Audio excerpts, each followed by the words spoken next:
अयोग्य शासक हो गया और अर्थव्यवस्था सही तरीके से चल नहीं पाई। जो पश्चिमी देशों से व्यापार उस समय हुआ करते थे, ठीक, और दक्षिणी क्षेत्रों में वो व्यापार संभव नहीं हो पाए, इसलिए ऐसा क्या हो गया, इसका पतन हो गया। ठीक, आगे की तरफ हम अब बढ़ेंगे किधर, मौर्योत्तर काल में। किधर, मौर्योत्तर काल में। किधर बढ़ेंगे, मौर्योत्तर काल। अब अगला नया चैप्टर होगा हमारा मौर्योत्तर काल। हमने देखा था मौर्य काल को दो भागों में बांट करके पढ़ते हैं, पूर्व का मौर्य काल, फिर दूसरा पढ़ते हैं मौर्योत्तर काल। क्या, मौर्योत्तर काल, मौर्योत्तर काल। ठीक, मौर्योत्तर काल। मौर्योत्तर काल में दो चीज, इसको दो तरीके से देखेंगे। ठीक, कोई भी दिक्कत परेशानी होती है आप हमको कमेंट बॉक्स में जरूर बताएं। एक तरफ लिखेंगे देसी शासक, क्या, देसी शासक, क्या लिखेंगे, देसी शासक। दूसरे तरफ लिखेंगे विदेशी शासक, क्या, विदेशी शासक, विदेशी शासक। एक तरफ देसी शासक, दूसरे तरफ विदेशी शासक। अब देखेंगे इसमें देसी शासक में कौन कौन से वंश आएंगे, तो आएगा शुंग वंश। पहला जो आएगा वो आएगा शुंग वंश, शुंग वंश, ठीक, शुंग वंश। दूसरा देखेंगे तो आएगा कण्व वंश, कण्व वंश, ठीक। फिर आएगा सातवाहन वंश, सात, इसी को बोलते हैं आंध्रा वंश, सातवाहन वंश, ठीक, सातवाहन वंश। फिर इसमें देखेंगे तो आएगा, जिसके बारे में हमको नहीं उतना जानना है, चेदी वंश, ठीक, जिन्होंने चेदी वंश का राजा खारवेल जो हाथी गुम्फा अभिलेख लिखवाया था, तो ये है चेदी वंश। इसी को बोलते हैं महामेघ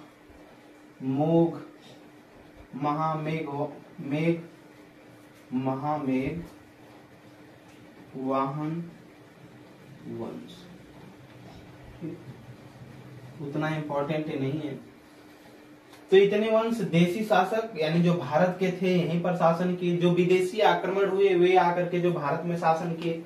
देखेंगे पहले जो आए वो थे हिंद यूनानी, हिंद यूनानी, कौन, हिंद यूनानी, इन्हीं को बोलते इंडो ग्रीक, क्या, इंडो ग्रीक, इन्हीं को बोलते हैं इंडो ग्रीक, यस, पक।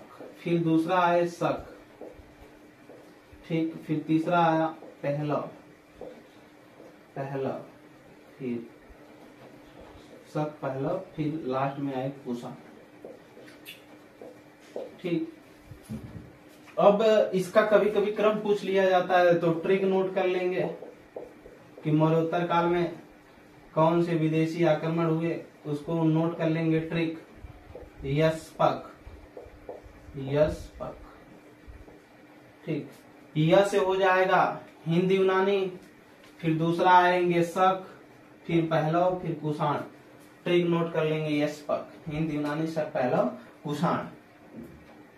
इतना हो गया। यूनानी आक्रमण सिकंदर के समय में सिकंदर ने कर दिया है पहला, ये हिंद यूनानी है, ठीक ना, इंडो ग्रीक। आगे की तरफ अब हम इन वंशों के बारे में धीरे धीरे हमको जानना है, एक एक वंश को हम लोग पढ़ेंगे मौर्योत्तर काल का, ठीक। चलिए देखा जाएगा इसमें मौर्योत्तर काल, ठीक। मौर्योत्तर काल में देखा जाए,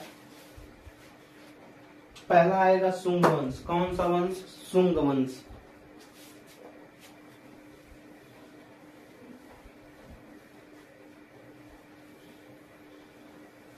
मौर्योत्तर काल आएगा इसमें शुंग वंश,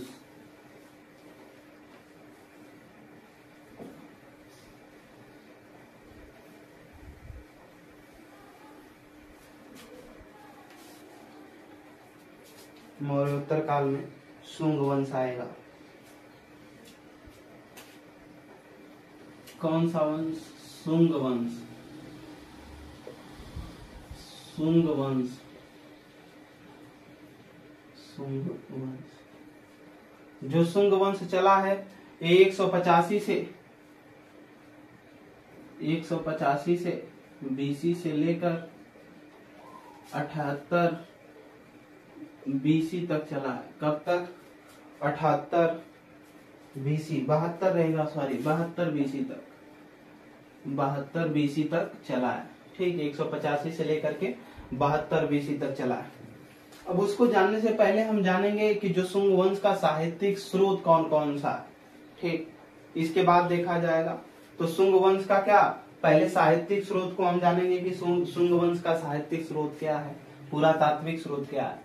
तो ठीक, हेडिंग देंगे पहले साहित्यिक स्रोत, शुंग वंश का साहित्यिक स्रोत। साहित्यिक स्रोत देखेंगे। साहित्यिक स्रोत में, इसमें जो साहित्यिक स्रोत में आता है, पहले आता है पुराण।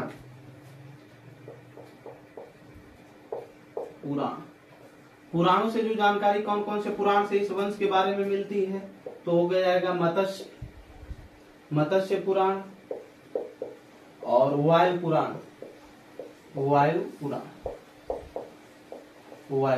ठीक, मत्स्य पुराण एवं वायु पुराण से क्या मिलती है, जानकारी हमको मिलती है। किस वंश के बारे में? शुंग वंश के बारे में। ठीक, ऐसा माना जाता है कि जो गरुड़ स्तंभ मिला है, गरुड़ स्तंभ पर यही शुंग वंश के शासन से संबंधित है, जिसमें शिव धर्म को, शैव धर्म को बहुत आगे तक ले जाया गया। ठीक, आगे की तरफ देखेंगे। पुराण के बाद हर्षचरित के जो राइटर हैं, रिटेन बाय कौन? बाण भट्ट। इन्होंने जो हर्षचरित लिखा है, इससे भी शुंग वंश की जानकारी मिलती है। आगे की तरफ देखेंगे तो हो जाएगा पंतजलि। किसने लिखा? महाभाष्य ने लिखा, रिटेन बाय महाभाष्य। ठीक, इससे भी जानकारी हमको मिलती है। किसके बारे में? शुंग वंश की जानकारी। आगे देखेंगे गार्गी संहिता। मेले में पुस्तक देखे होंगे, गार्गी संहिता। जो गार्गी संहिता है, ये है इसमें ज्योतिष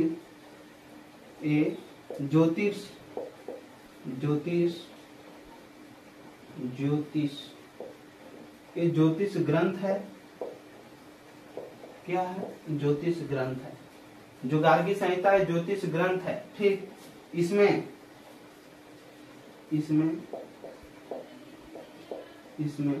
यौवन आक्रमण का उल्लेख है। यौवन आक्रमण, जो हिंद यूनानी आक्रमण किए थे, आक्रमण का उल्लेख है। उसकी जानकारी मिलती है कि इस वंश में क्या है, यौवन का क्या हुआ था? आक्रमण हुआ था। ठीक, यौवन आक्रमण का उल्लेख। आगे की तरफ देखेंगे, मालविका अग्निमित्रम,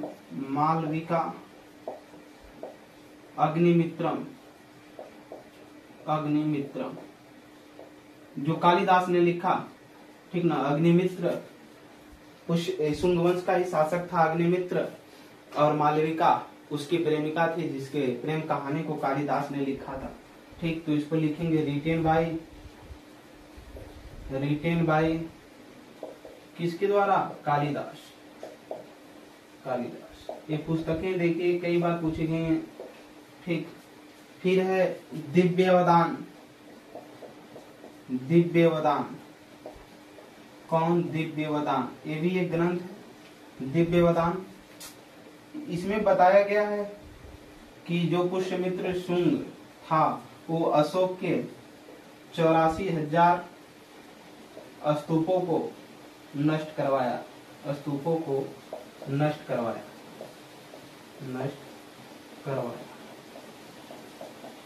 जो शुंग वंश का शासक था पुष्यमित्र शुंग, तो दिव्यवदान ग्रंथ से पता चलता है कि अशोक के 84,000 जो अशोक ने स्तूप बनवाया, उसको उतना नष्ट करवा दिया, क्योंकि वो कट्टर शैव धर्म का अनुयायी था और बौद्ध धर्म से वो जलता था। ठीक, उसके पहले भी आपने देखा होगा कि शैव धर्म का जो अनुयायी था, बंगाल का शासक कौन? बंगाल का शासक शशांक। उन्होंने क्या किया था? बौद्ध वृक्ष कटवा दिया था बौद्ध गया से, फिर बाद में उसको लगाया भी।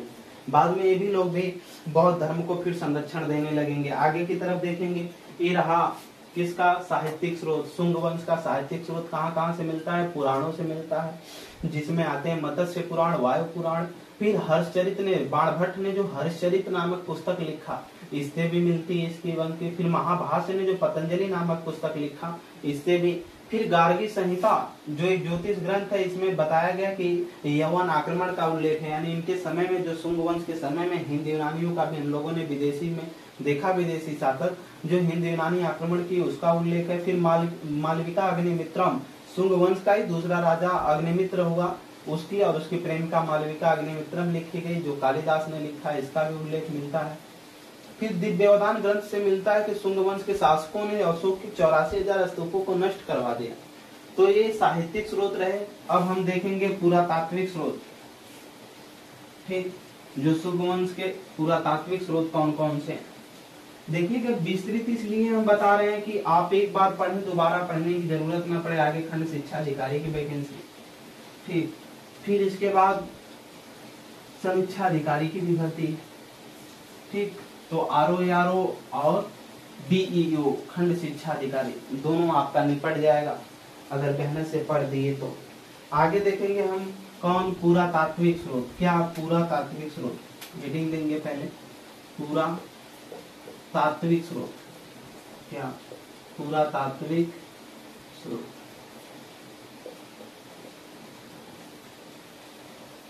पुरातात्विक स्रोत। पुरातात्विक स्रोत में देखेंगे अयोध्या अभिलेख, पहले में देखेंगे अयोध्या अभिलेख, अयोध्या अभिलेख, अयोध्या अभिलेख, अयोध्या अभिलेख, अयोध्या अभिलेख देखेंगे। अयोध्या अभिलेख से इसमें इसे लिखेंगे, इसे धनदेव ने लिखवाया था, धनदेव, अयोध्या शिलालेख को, अभिलेख को धनदेव ने लिखवाया था, लिखवाया, राजा था ये विद्वान। इसके बाद इसमें अयोध्या शिलालेख में बताया गया है, इससे जानकारी मिलती है, इससे जानकारी मिलती है, इससे जानकारी मिलती है कि पुष्यमित्र शुंग, पुष्यमित्र शुंग, शुंग दो अश्वमेध यज्ञ, अश्वमेध यज्ञ करवाया था, करवाया था। और हमने उत्तर वैदिक काल में ही बता दिया कि अश्वमेध यज्ञ, यज्ञ कितने प्रकार की होती है। ठीक, 6 इसको देखा गया था कि यज्ञ फिर क्या होती है। अश्वमेध यज्ञ में राजा अपने साम्राज्य का विस्तार के लिए किया जाता है, यानी अश्वमेध यज्ञ जब होगा तो इसमें एक घोड़ा छोड़ा जाएगा, उसके आगे मस्तक पर चुनौती लिख कर दिया जाएगा, वो घोड़ा जहाँ तक भागते हुए चला जाएगा उसका साम्राज्य राजा का वहां तक स्वतंत्र रूप से माना जाएगा। लेकिन अगर जो घोड़ा को पकड़ लेता है तो उस पर जो चुनौती है, अगर वो स्वीकार करता है चुनौती और युद्ध करता है तो फिर अगर वो जीतता है तो मान लिया जाएगा कि राजा का क्षेत्र वहां तक नहीं है। ठीक, तो ये चीज है, अश्वमेध यज्ञ करवाया जो राज्य विस्तार के लिए। तो पुष्यमित्र शुंग की जो कहा गया कि 2 अश्वमेध यज्ञ करवाया था, इसकी जानकारी अयोध्या का अभिलेख देता है। आगे देखेंगे, दूसरा है बेसनगर अभिलेख, बेसनगर अभिलेख, बेसनगर अभिलेख एक गरुड़ स्तंभ के ऊपर लिखवाया गया है। ठीक, किसके, गरुड़ स्तंभ लेके। फिर अगला देखेंगे भरहुत, भरहुत का लेख। क्या, भरहुत का लेख, जो भरहुत का लेख है। ठीक, तो पुरातात्विक स्रोत में हमने अयोध्या का अभिलेख देखा, बेसनगर का अभिलेख देखा, भरहुत का लेख देखा। ठीक, अभी आगे इन लोगों के बारे में सब जानकारियां मिलती रहेंगी। अब हम चलेंगे फिर शुंग वंश की तरफ। ठीक, शुंग वंश,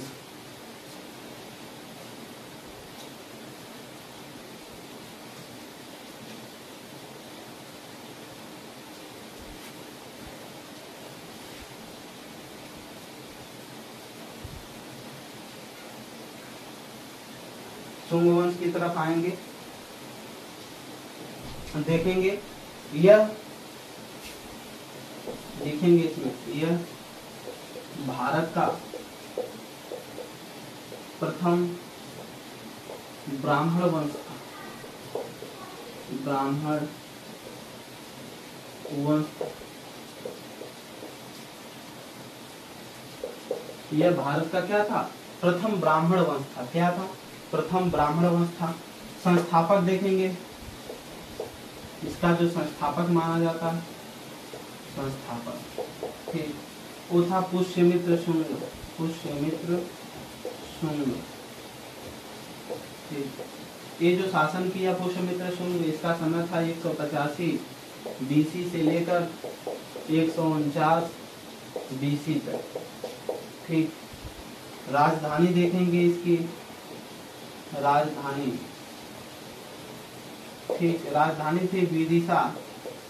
विदिशा एक घड़ी, विदिशा एक सर्फ भी आता है, ठीक ना, सर्फ कपड़ा धोने वाला, मध्य प्रदेश में पड़ती है, ठीक, विदिशा। इसकी राजधानी कहाँ थी? विदिशा थी। अब हमको संस्थापक पुष्यमित्र शुंग के बारे में पढ़ना है। किसके बारे में पढ़ना है? इसके बारे में, पुष्यमित्र शुंग के बारे में जानना है। अब नीचे से हम इसी के विषय में लिखेंगे, ठीक। अब मेहनत से देखिएगा, ध्यान से। इसे भारत में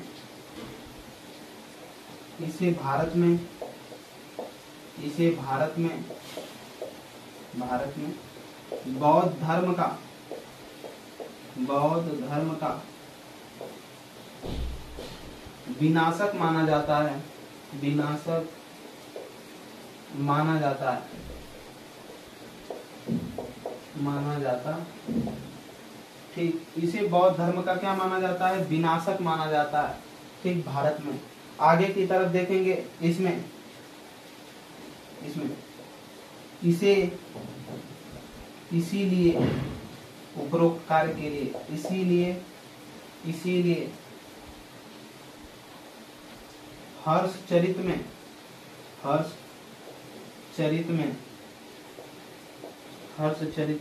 हर्षचरित क्या है? पुस्तक है। किसने लिखा था?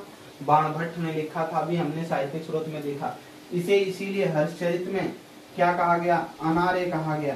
अनार्य कहा गया है। अनार्य कहा गया था। अनार्य का मतलब अद्वितीय ब्राह्मण। अद्वितीय ब्राह्मण का मतलब जिसमें कोई दूसरा ब्राह्मण ऊंचा हो ही नहीं।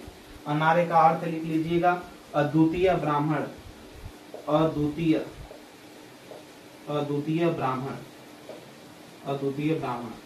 ब्राह्मण का मतलब इसका मतलब ये है कि ऐसा दूसरा कोई ब्राह्मण हो ही नहीं धरती पर, ठीक। इतना एक कट्टरवादी ब्राह्मणवादी था कि बौद्ध धर्म को खत्म करने लगा, ठीक। आगे की तरफ हम इसमें देखेंगे,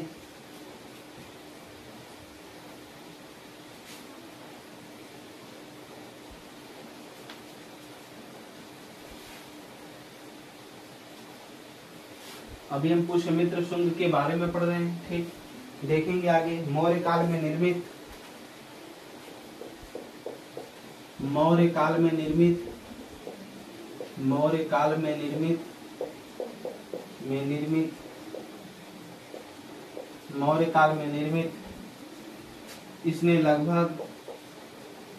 इसने लगभग 84,000 स्तूपों को तोड़वाया, ठीक। 84,000 स्तूपों को क्या किया इसने? तोड़वाया। आगे देखेंगे, इसी के काल में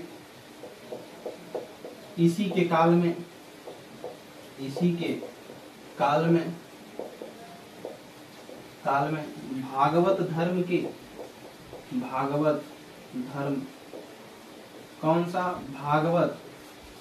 भागवत धर्म की उत्पत्ति हुई।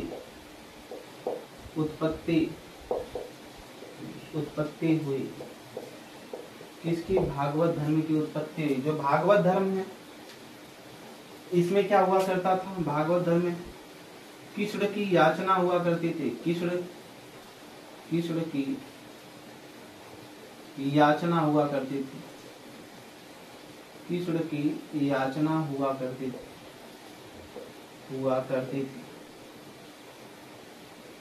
कृष्ण की क्या हुआ करती थी, याचना हुआ करती थी भागवत धर्म में। आगे की तरफ देखेंगे, इसी के काल में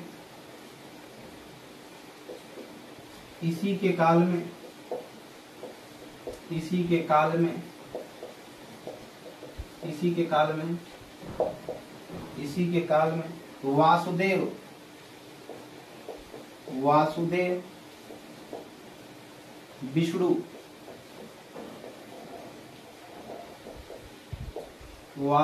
विष्णु की उपासना शुरू हुई, यानी पूजा पाठ उनका नाम लेना शुरू हुई। ठीक, आगे देखेंगे संस्कृत भाषा का, संस्कृत एवं हिंदी भाषा,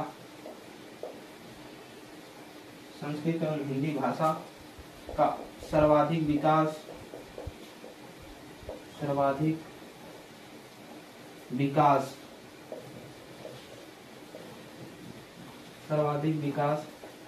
इसी काल में हुआ, इसी के काल में हुआ।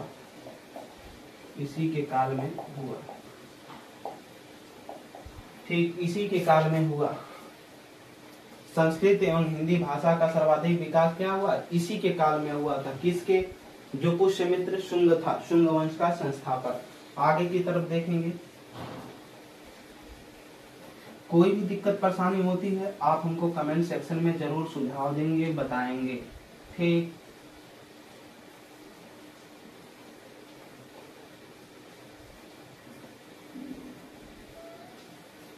देखेंगे आगे की तरफ। इसमें इसने अपने समय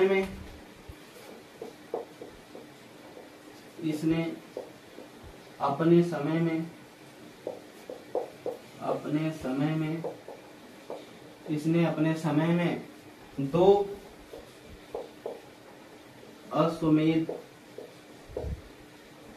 अश्वमेध यज्ञ करवाया। 2 अश्वमेध यज्ञ हमने भी बताया। राजा अपनी सीमा के विस्तार के लिए, अपने साम्राज्य के विस्तार के लिए करता था और घोड़ा छोड़ता था, अश्वमेध यज्ञ। ठीक, जिसका उल्लेख इसका कहाँ मिला है, अयोध्या के अभिलेख से। ठीक, कहाँ से मिलता है, और अयोध्या के स्रोत लिखेंगे, स्रोत कहाँ से मिला, अयोध्या के अभिलेख से।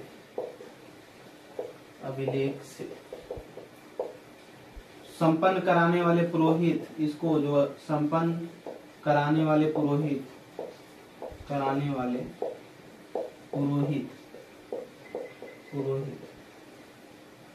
वो थे पंतजलि। ठीक, पंतजलि थे जिन्होंने महाभाष्य को लिखा। पंतजलि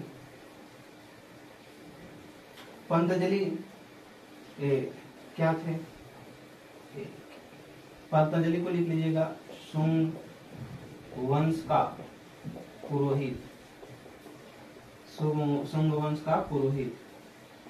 ये शुंग वंश के पुरोहित थे जो संपन्न कराए थे किसको, अश्वमेध यज्ञ को, जिन्होंने महाभाष्य नामक संस्कृत का क्या लिखा, व्याकरण लिखा। आगे लिखेंगे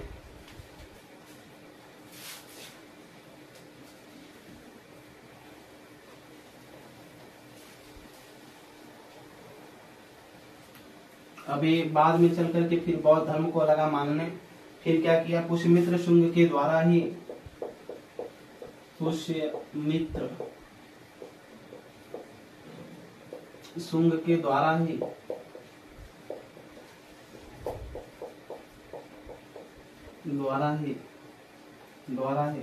बौद्ध धर्म का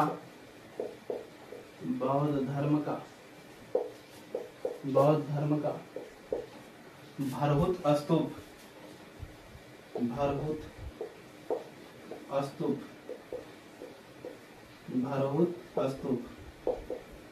क्या, भरहुत स्तूप कहाँ है, ये सतना मध्य प्रदेश। कहाँ? सतना मध्य प्रदेश। सतना मध्य प्रदेश में स्थापित करवाया गया था। स्थापित करवाया गया था। करवाया गया था। करवाया गया था। देखेंगे इसका सबसे पहले जो खोज किया था, भरौत स्तूप की सबसे पहले खोज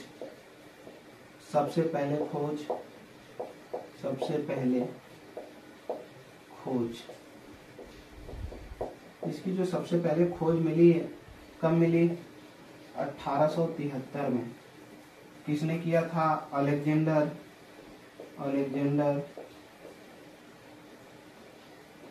कनिंघम। अलेक्जेंडर कनिंघम ने इसकी क्या किया? 1873 में खोज किया था भरौत स्तूप का। ठीक। और वाराणसी में कौन सा स्तूप है? धमेख स्तूप। याद रखेंगे। आगे की तरफ देखेंगे।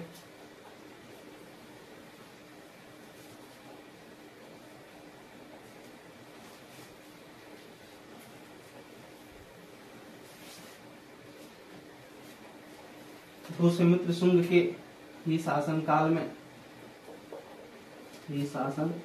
काल में हिंद यूनानियों का, इन्हीं को इंडो ग्रीक भी बोलता है, हिंद यूनानी का प्रथम आक्रमण हुआ।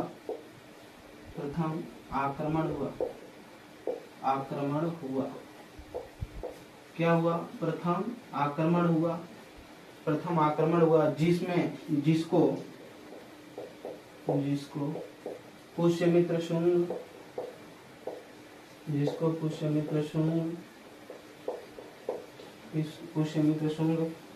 ने पराजित किया।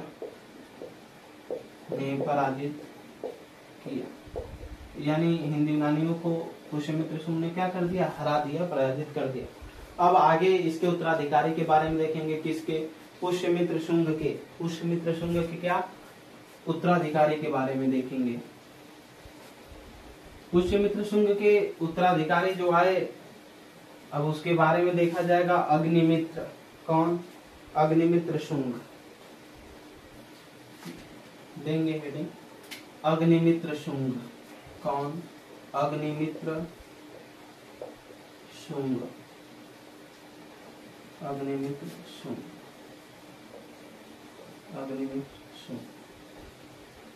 इसका जो समय चला अग्निमित्र शुंग का, उस समय ज्ञात नहीं है, देख लिया जाएगा बाद में। अग्निमित्र शुंग। ठीक। अग्निमित्र शुंग कौन था? कोष्टक में लिखेंगे सन ऑफ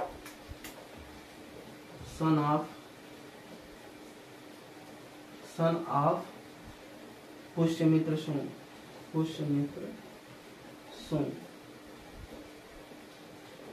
ठीक। पुष्यमित्र शुंग, अग्निमित्र शुंग पुष्यमित्र शुंग का क्या था? लड़का था, उत्तराधिकारी।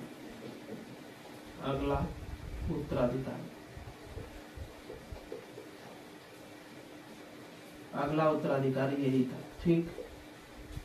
आगे की तरफ इसमें देखेंगे। अग्निमित्र शुंग के जो पिता थे पुष्यमित्र शुंग, उन्होंने क्या किया था? जो मगध था, याद रखिएगा, मगध की तरफ जो विदर्भ पड़ता था, विदर्भ राज की कन्या विदर्भ। ठीक। इस विदर्भ की जो शासक हुआ करता था, विदर्भ का शासक हुआ करता था यज्ञसेन। कौन? यज्ञसेन। इसी की चचेरी बहन थी, इसी की चचेरी बहन थी मालविका। ठीक। यही मालविका क्या थी? प्रेमिका थी। किसकी प्रेमिका थी? ठीक। अग्निमित्र की।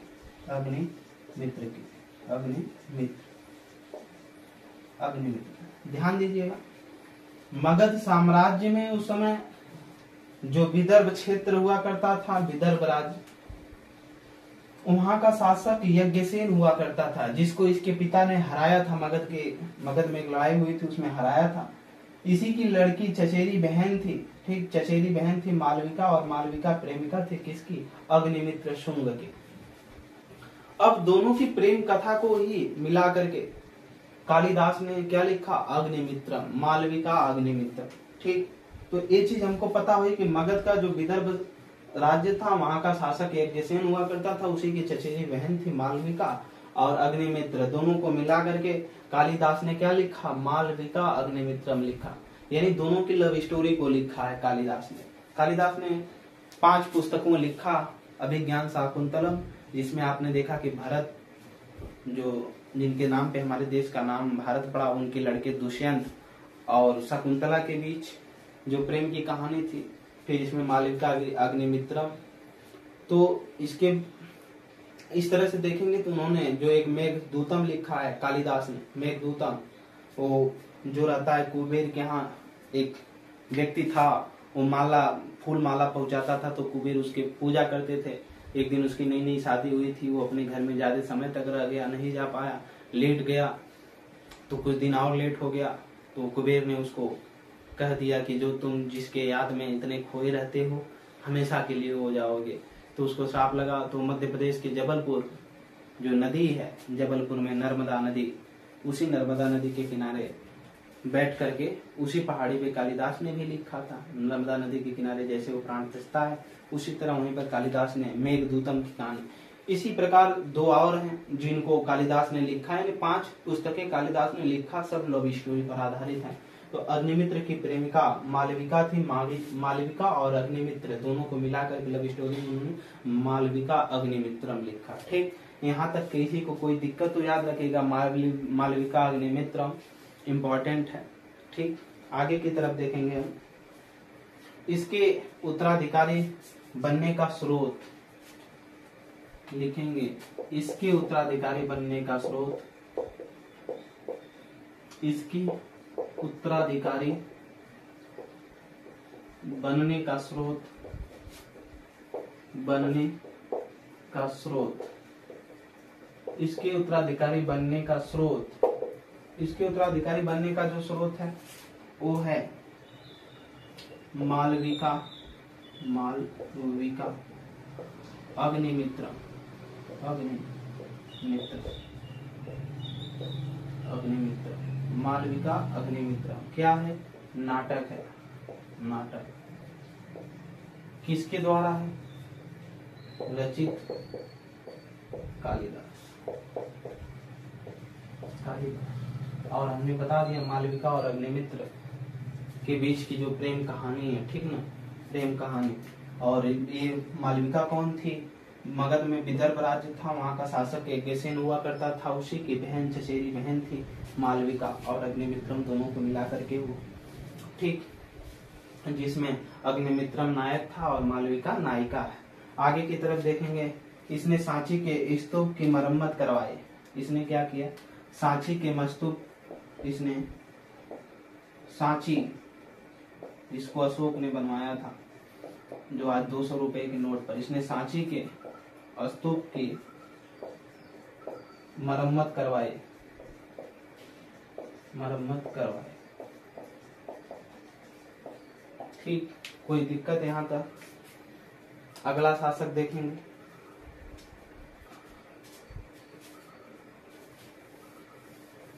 इसका अगला उत्तराधिकारी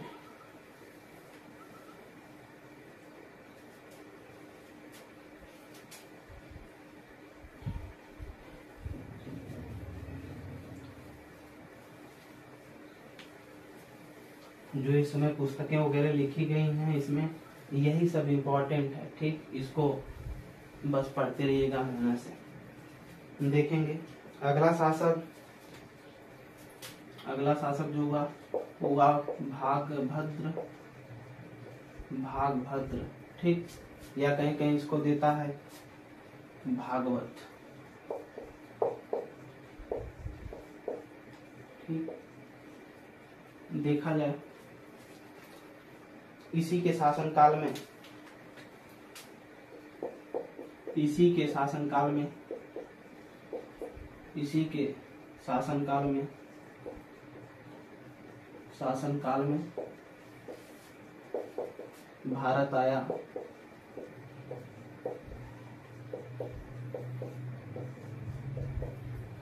कौन भारत आया? देखेंगे हिंद यूनानी, हिंद यूनानी। इसके पहले भी एक बार आया, उसको क्या किया गया था? भगा दिया हरा करके। किसने? इसके पिता, इसके दादा कह लीजिए। इसके दादा कौन थे? इसके दादा थे पुष्यमित्र शुंग, जो शुंग वंश का संस्थापक था। उन्होंने इनको हरा कर क्या कर दिया? भेज दिया था। फिर हिंद यूनानी इसके आया, तो शासक हिंद यूनानी जो शासक एंटियोकोटस, एंटियोकोटस, ठीक। जो शासक था कौन था? एंटियोकोटस। और इसका राजदूत, इसी का जो राजदूत था वो था हेलियोडोरस। यूनानी नाम है हेलियोडोरस, हेलियोडोरस। ये भारत आया और ग्रहण किया।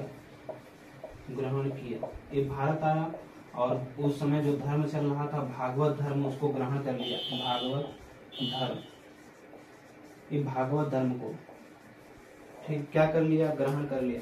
इसने ही विदिशा में, जब ये आया हेलियोडोरस, तो इसने ही विदिशा में, लिखेंगे विदिशा में, इसने ही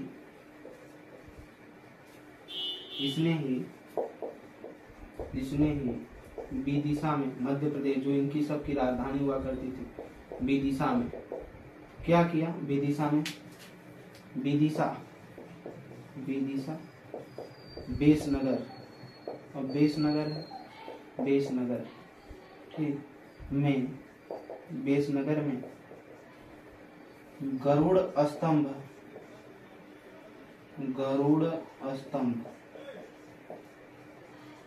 की स्थापना करवाई।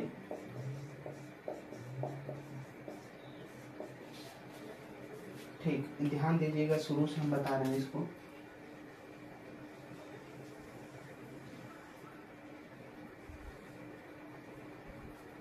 भागभद्र जो भागवत था, इसी के शासनकाल में जो भारत आया, वो हिंद यूनानी शासक था एंटियोकोटस उस समय, उसी का राजदूत था हेलियोडोरस। जो हेलियोडोरस आया जब भारत में, तो भागवत धर्म उसमें अपने चरम सीमा पर था, जिसमें कृष्ण की याचना हुआ करती थी, यानी भगवान विष्णु की याचना हुआ करती थी। वो भागवत धर्म को अपना लिया, और जब धर्म को अपना लिया तो उसने क्या किया कि विदिशा, अब बेसनगर है वर्तमान में, विदिशा मध्य प्रदेश में पड़ता है, वहीं पर उन्होंने गरुड़ स्तंभ को बनवाया। गरुड़ स्तंभ क्या है? ये विष्णु महापुराण का, या विष्णु भागवत धर्म के जो लोग हैं, जो विष्णु के उपासक माने जाते हैं, वो गरुड़ की पूजा करते हैं। ऐसा मानते हैं कि वो गरुड़ पर बैठ करके आते हैं, भागवत धर्म के जो विष्णु हैं।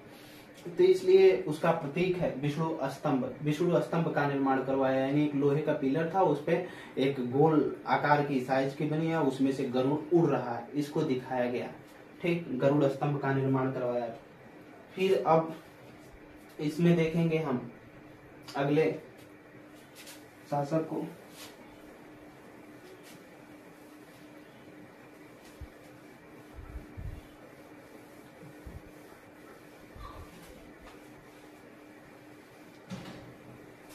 अगला उत्तराधिकारी जो आया, इसमें देखेंगे इस वंश का अंतिम शासक, अगला उत्तराधिकारी ये था देवभूति।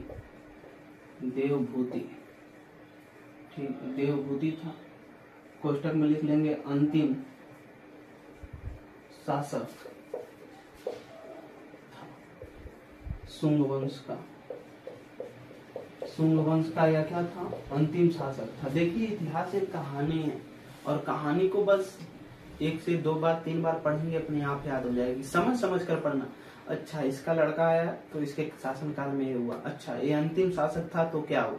ठीक, इस वंश का अंतिम शासक कौन था? देवभूति था। लिखेंगे इसी की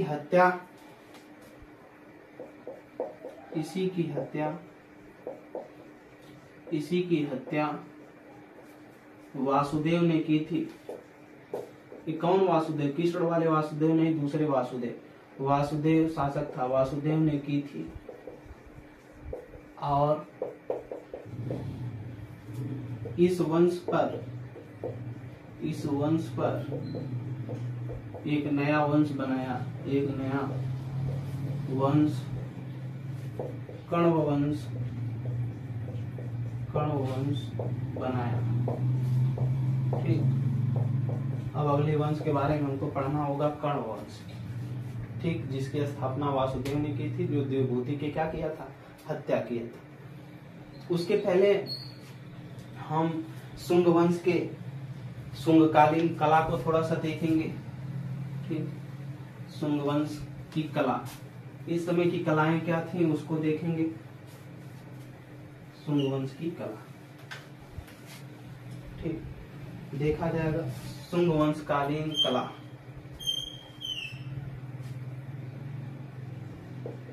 शुंग कालीन कला, शुंग वंश कालीन कला। ठीक, इसमें देखेंगे जो कला में आता है, पहला आता है विदिशा यानी बेसनगर मध्य प्रदेश का गरुड़ स्तंभ, का गरुड़ स्तंभ। ठीक, एक कला को दर्शाता है। दूसरा देखेंगे भाजा का चैत्य विहार, भाज्य का चैत्य विहार। चैत्य विहार का मतलब जहाँ पर बौद्ध भिक्षु या संत रह करके अपना धार्मिक जीवन यानी धर्म से संबंधित शिक्षाएं देते थे, वहां पर ठहरते थे। ठीक, भाजा का चैत्य विहार। इसके बाद देखेंगे अजंता का, महाराष्ट्र में जो पड़ता है, अजंता और एलोरा की गुफाएं, अजंता का नवा चैत्य विहार, बौद्ध धर्म में हमने चैत्य को बताया कि क्या होता है, बिहार को भी बताया। आगे देखेंगे नासिक जो दक्षिण भारत महाराष्ट्र में पड़ता है, टमाटर, प्याज और अंगूर के लिए प्रसिद्धि रखता है नासिक। तथा कार्ले चैत्य विहार, विहार का मतलब पवित्र स्थान, घूमने का। ठीक, जहाँ पर बहुत भिक्षु वगैरह, जैन धर्म के भिक्षु वगैरह अपना निवास स्थान रखते हैं और वहां पर उपदेश देते हैं। अगला देखेंगे पांचवा, मथुरा के अनेक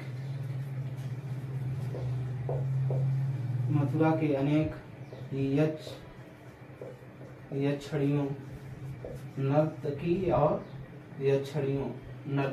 और नर्तकियों की मूर्तियां क्या दिखाती हैं, इस काल की कला को दिखाती हैं। ठीक, और याद रखिएगा इसी काल में वर्तमान मनुस्मृति की रचना हुई, जिसपे हमारा हिंदू धर्म चलता है। ठीक, सारे कुछ जो भी जज निर्णय देते हैं इसी मनुस्मृति पर देते हैं, जिसका डॉक्टर B.R. अम्बेडकर हर लोगों ने विरोध किया था।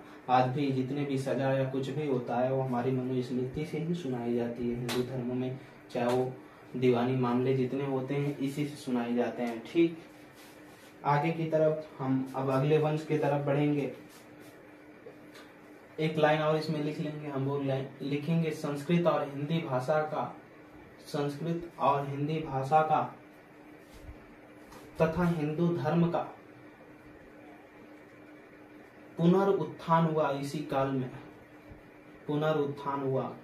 काल में। ठीक, आगे की तरफ हम देखेंगे अगला वंश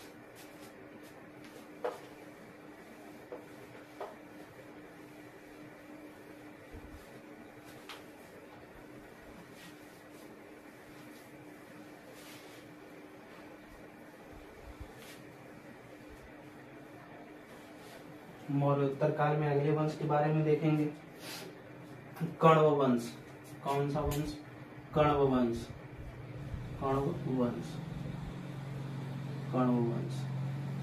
जो चला 72 BC से लेकर यानी 72 ईसा पूर्व से लेकर 28 ईसा पूर्व तक। ठीक, कण्व वंश का संस्थापक हम लोगों ने देखा कौन था? वासुदेव। कौन? वासुदेव।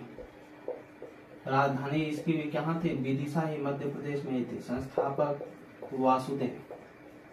शासक था कृष्ण वाला वासुदेव नहीं, जो भागवत धर्म से संबंधित।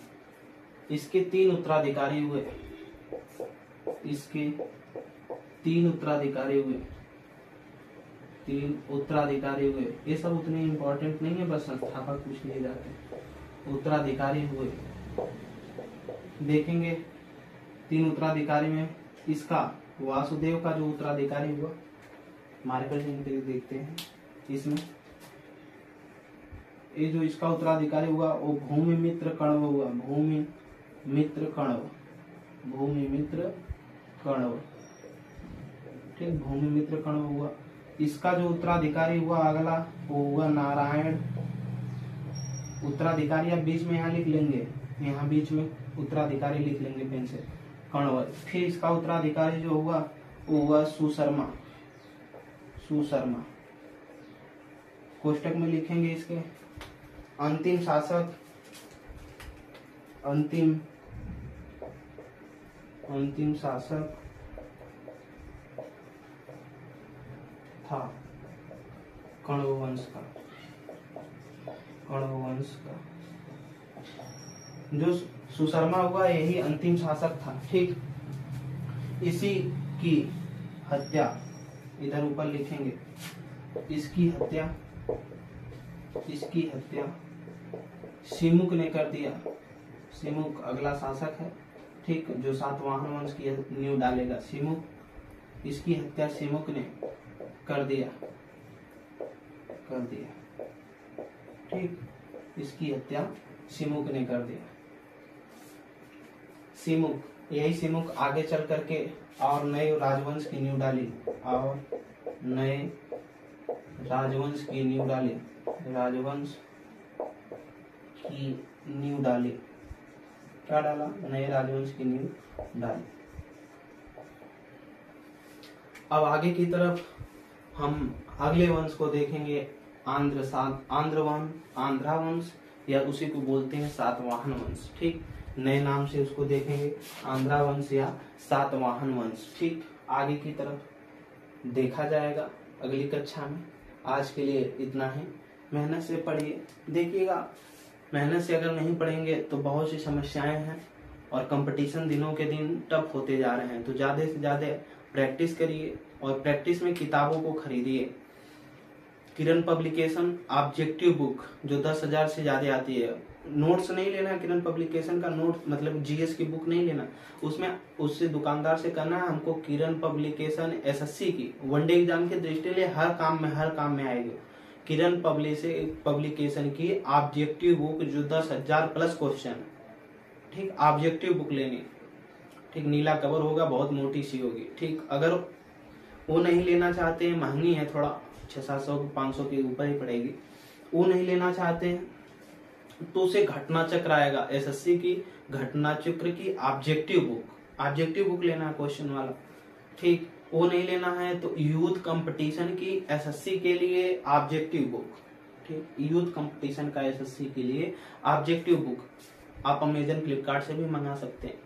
अगर वो भी नहीं लेना है, सबसे सस्ती बुक लेना है, लेकिन सस्ती का मतलब जानते हैं क्या हो जाएगा, उससे उतना बेहतरीन रिस्पांस नहीं मिलेगा, तो लूसेंट आती है सबसे सस्ती में। ठीक, लूसेंट की ऑब्जेक्टिव बुक, न कि लूसेंट बुक, लूसेंट की ऑब्जेक्टिव बुक, जिसका जो कवर पेज रहेगा ऊपर का हरा टाइप हल्का पीलापन रहेगा। ठीक, तो ये बुकों को ऑब्जेक्टिव बुक को रखेंगे। अगर तीनों नहीं लेना चाहते हैं तो मार्केट में वर्तमान में एडुटीरिया पब्लिकेशन है, उन्होंने 5,000 प्लस ऑब्जेक्टिव क्वेश्चन का जो है किताब उतारा हुआ है, तो उसको देख लें। और तो बहुत जल्द हमारे यहाँ खुद टेस्ट सीरीज आपको हमारे ऐप्स के लिंकों पर टेस्ट सीरीज आपको मिलती रहेंगी। मेहनत से पढ़ें। आगे पेट की एग्जाम है, पेट की भी कक्षाएं उसमें चल रही हैं, नया कोर्स भी लॉन्च है उसका। ठीक, तो उसको जल्द से जल्द परचेज करें अगर बेहतरीन रिस्पांस पेट में और स्कोर स्थापित करना चाहते हैं तो। ठीक, आज के लिए इतना ही। धन्यवाद। प्रणाम।